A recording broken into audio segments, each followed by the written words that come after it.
Je m'appelle Isabelle Flao, je suis sculpteur plasticienne je travaille le métal principalement. J'habite à Pont-Scorff, qui est un petit village qui fait partie des villes et métiers d'art et qui compte entre 15 et 20 créateurs qui travaillent des matériaux et des techniques de nature différentes.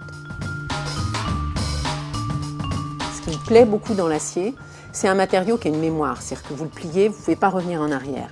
C'est comme en calligraphie.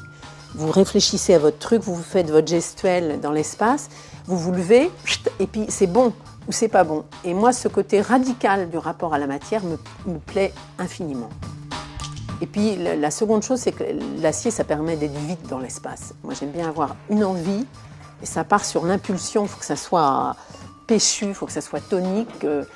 Gestuellement et dans la matérialisation de la pièce, il faut que ça dégage.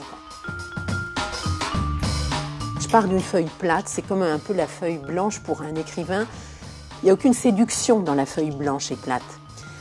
Tout est permis, pas de chichi autour de la matière, c'est allez, allons au plus près de la matière, la qualité intrinsèque de la matière.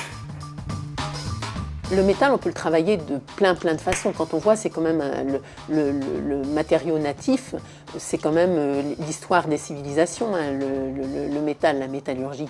Donc on peut le marteler, on peut l'écraser, on peut le déformer, le rouler, on peut le mettre en forme, à froid, à chaud, on peut le plier, on peut le percer, on peut le fraiser, on peut le découper. Il y a vraiment plein de façons. Puis il y a les façons qu'on invente. On peut coudre du métal. Vous faites des trous et vous cousez du métal comme on coud du tissu. Simplement, la réaction ne sera pas la même. On peut le travailler en force. On peut jouer sur son élasticité. Alors moi, ça, c'est un truc qui m'intéresse beaucoup. Jouer sur l'élasticité, sur la finesse.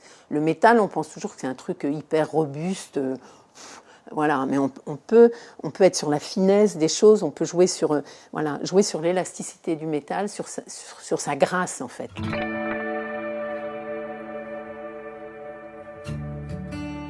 Je fais des portes ouvertes tous les premiers mardis de chaque mois. Le samedi et le dimanche, les après-midi, je suis ouverte. Je fais une dizaine ou une douzaine de salons en France et à l'étranger. Les GIMA sont forcément un truc formidable parce que ça donne une audience et il y a une communication de qualité qui est faite. Donc les gens sont comme les journées du patrimoine, un peu en attente de ces journées-là. Tout le monde se met sur son 31 dans ses ateliers, donc c'est aussi positif. J'ai des visiteurs qui sont de très jeunes, parce qu'on a des petits qui viennent avec leurs grands-parents, des vieux messieurs qui ont été chaudronniers. Certains vont regarder plus le travail, d'autres plus l'inspiration, d'autres plus la poésie. Quand j'arrive à discuter avec des gens et leur dire c'est un matériau qui est d'une sensualité folle quand on le travaille, essayez-vous à la matière, quoi. Essayez, regardez ce que ça peut donner, c'est vraiment intéressant.